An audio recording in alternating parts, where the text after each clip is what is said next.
4 দশকেরও বেশি সময় পর আবারও চট্টগ্রাম বিশ্ববিদ্যালয় কেন্দ্রীয় ছাত্র সংসদের নেতৃত্বে ফিরল ইসলামী ছাত্র শিবির। সংগঠনটি সমর্থিত প্যানেল সম্প্রীতির শিক্ষার্থী জোট এবার সপ্তম চাকসু নির্বাচনে ভিপি জিএস সহ মোট 24টি পদে বিজয়ী হয়েছে।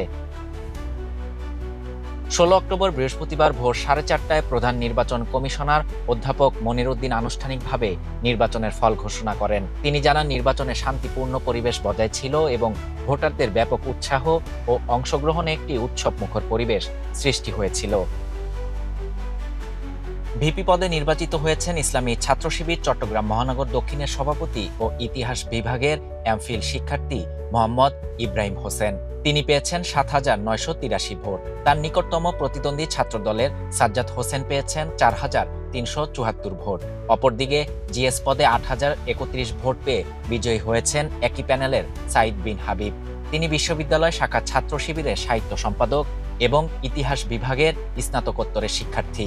তার প্রতিদ্বন্দ্বী ছাত্রদলের মোহাম্মদ সাফায়াত পেয়েছেন 2,734 ভোট। এক্সট্রিম মশার কয়েল প্ল্যান্ট ফাইবার দিয়ে তৈরি, ডেঙ্গু, চিকুনগুনিয়া বাহি সহ যে কোনো মশার বিরুদ্ধে দেয় এক্সট্রিম সুরক্ষা। 26টি পদে অনুষ্ঠিত নির্বাচনে ছাত্রদলের প্যানেল থেকে শুধুমাত্র এজিএস পদে জয় এসেছে। আইয়ুবুর রহমান এই পদে 7,014 ভোট পেয়ে নির্বাচিত হয়েছেন। তার নিকটতম প্রতিদ্বন্দ্বী ছিলেন ছাত্র শিবিরের সাজ্জাদ হোসেন মুন্না, পেয়েছেন 5,045 ভোট। এছাড়া সহ খেলাধুলা ও ক্রীড়া সম্পাদক পদে জয় পেয়েছেন তামান্না মাহবুব নামের এক ছাত্রী। তার বিজয় এবারের নির্বাচনে ব্যতিক্রমী দৃষ্টান্ত স্থাপন করেছে।